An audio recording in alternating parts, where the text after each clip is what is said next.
पिंपरी चिंचवड शिवसेना उद्धव ठाकरे गटाकडून चेतन पवार यांची शहर प्रमुखपदी नियुक्ती करण्यात आली आहे। पदभार स्वीकारल्यानंतर त्यांनी ही जबाबदारी अभिमानाची असल्याची भावना व्यक्त केली। पक्षप्रमुख उद्धव ठाकरे यांच्या मार्गदर्शनाखाली शहरातील संघटन अधिक मजबूत करण्यावर भर दिला जाणार असल्याचं त्यांनी सांगितलं। निवडणुकीपेक्षा शहर प्रमुख म्हणून प्रशासनाकडून होणाऱ्या कामांना योग्य दिशा देत जनसामान्यांना न्याय मिळवून देणं हेच आपलं मुख्य उद्दिष्ट असल्याचं पवार यांनी स्पष्ट केलं। शहरातील पाणी, रस्ते, वाहतूक आणि रोजगार या मूलभूत प्रश्नांवर लक्ष केंद्रित करून संबंधित यंत्रणांवर आवश्यक तो पाठपुरावा केला जाणार आहे। तसेच कार्यकर्त्यांना सोबत घेऊन संवादातून मतभेद दूर करत पक्षाची ताकद वाढवण्यावर भर देणार असल्याचंही त्यांनी नमूद केलं। नागरिकांच्या समस्या सोडवण्यासाठी सातत्याने पाठपुरावा करत प्रशासनाशी समन्वय साधत काम केले जाईल असा विश्वासही त्यांनी व्यक्त केला आहे। तर मी पक्ष नेतृत्वाने म्हणजे आमच्या पक्षाचे पक्षप्रमुख माननीय उद्धव साहेब ठाकरे असतील, आमच्या पक्षाचे नेते माननीय आदित्य साहेब असतील, आमच्या पक्षाची ठाम भूमिका मांडणारे आमचे नेते खासदार माननीय संजय राऊत साहेब असतील, आमच्या सर्वांचे लाडके नेते जे की वारंवार मी सांगतो की एक कार्यकर्त्याचा हट्ट पुरवण्यासाठी ते नेहमी आग्रही स्थानी असतात, असे आमचे नेते माननीय सचिन भाऊ आहेत। या सर्व पक्ष नेतृत्वाने जे माझ्यावरती विश्वास ठेवून जी जबाबदारी दिली त्याबद्दल मी त्यांचं अगदी मनापासून सर्वांचं खूप खूप खूप आभार मानतो। खरं तर आपण पाहिलं असेल की 2026च्या निवडणुकानंतर जरी उद्धव बाळासाहेब ठाकरे सेना पक्षाचा एकही कॉर्पोरेटर आज PCMCमध्ये जरी नसेल तरी देखील सुद्धा लोकांच्या हक्कासाठी, लोकांच्या न्यायासाठी आणि पिंपरी चिंचवड महानगरपालिकेमध्ये होणाऱ्या भ्रष्टाचारांच्या विरोधात शिवसेना उद्धव बाळासाहेब ठाकरे सेनेची भूमिका ही कायम विरोधाची असेल। आणि जोपर्यंत माझ्या मायमाऊलीला, माझ्या गोरगरीब मातापितांना पिंपरी चिंचवडमधील होणाऱ्या भ्रष्टाचारांना वाचा फोडणार नाही तोपर्यंत आम्ही शांत बसणार नाही। कारण शिवसेनेचं धोरण आहे 80% समाजकारण आणि 20% राजकारण।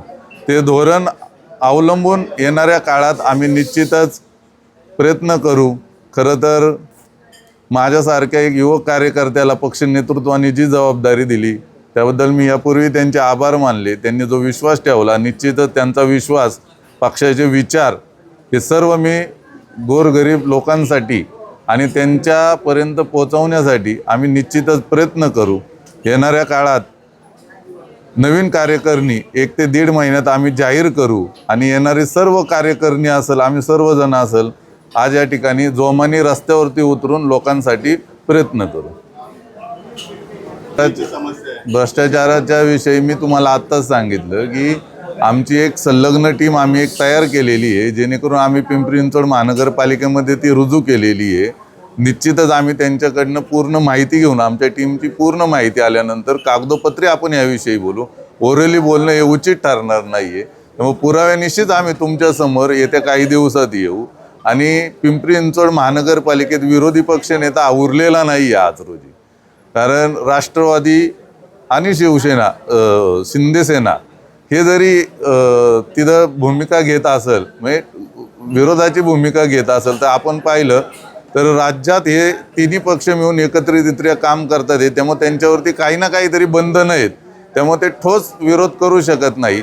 फक्त ओरली बोललं जातं, परंतु त्याच्यावरती कुठल्याही प्रकारचा ठोस असा विरोध होत नाही आहे। त्यामुळे निश्चितच लोकांकडनं, सर्वसामान्य नागरिकांकडनं आमच्याकडं पाहण्याचा दृष्टिकोन हा वेगळा आहे। कारण सर्वांना माहिती आहे की शिवसेनेचा जन्म आंदोलनातनं झालेला आहे। त्यामुळे येणाऱ्या काळात लोकांच्या अपेक्षा भंग न होता आम्ही निश्चितच ज्या वेळेस महानगरपालिकेमध्ये भ्रष्टाचार होईल, ज्या वेळेस पिंपरी चिंचवडमधील सर्वसामान्य मायबाप जनतेवरती अन्याय होईल, त्यावेळेस शिवसेना तुम्हाला नेहमी अग्रस्थानीच दिसेल।